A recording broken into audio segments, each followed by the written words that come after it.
Aujourd'hui, on va apprendre à comparer des nombres relatifs. Si vous êtes en difficulté, ce que je peux vous conseiller de faire, c'est de placer ces nombres sur une droite graduée. Et celui qui est le plus à droite est le plus grand. Et sinon, on peut utiliser les propriétés de cours. Donc pour cela, on va d'abord repérer le signe des nombres et en conséquence, utiliser les propriétés de comparaison.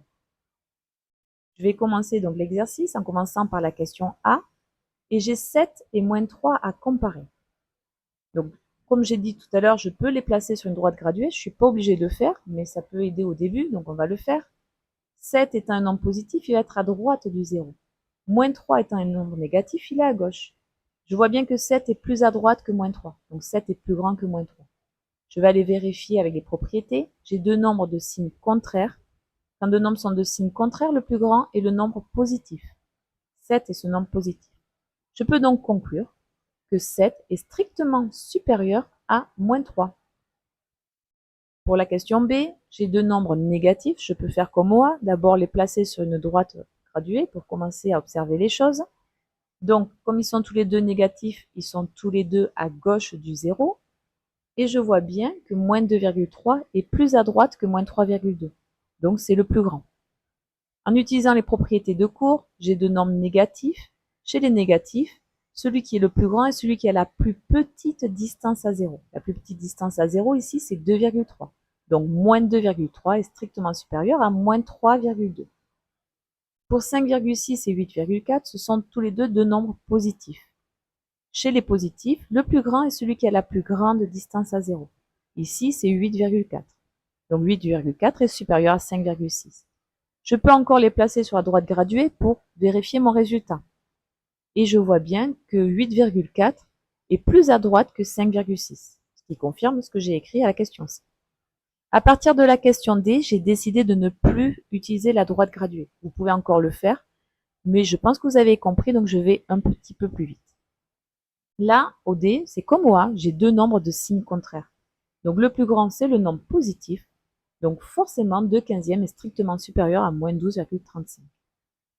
Pour le E, je ne vais pas trop vite. Je vois deux fractions qui ont des dénominateurs différents. Donc je vais d'abord écrire un tiers sous forme de neuvième pour pouvoir après comparer mes fractions. Donc je vais multiplier le numérateur et le dénominateur par 3. Ainsi, un tiers est égal à 3 neuvièmes. Maintenant que mes deux fractions ont le même dénominateur, je peux les comparer.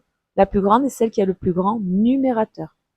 Donc, un tiers est strictement inférieur à 7 neuvièmes. Pour le F, il me faut d'abord calculer 5 moins 1 septième. 5, c'est 35 septièmes. Donc, 5 moins 1 septième, c'est égal à 35 septièmes moins 1 septième. Mes deux fractions ont le même dénominateur.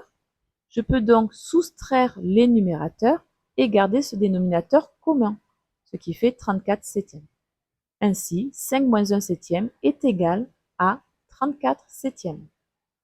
Pour comparer 1 tiers et 0,3, je vais d'abord écrire 0,3 sous forme de fraction.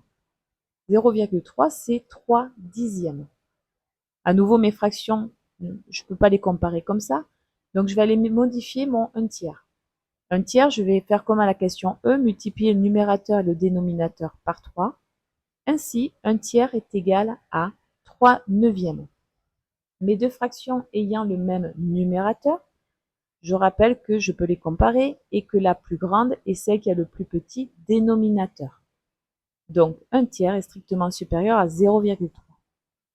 Et enfin, pour le i, pour les comparer, je peux rajouter un 0 inutile parce que là, j'ai moins 1 millième à gauche et moins 1 centième à droite. Donc du coup, ça fait moins 1 millième à comparer à moins 10 millièmes. Et là, comme mes deux nombres sont négatifs, je rappelle que chez les négatifs, le plus grand est celui qui a la plus petite distance à 0. Donc, moins 0,001 va être strictement supérieur à moins 0,01.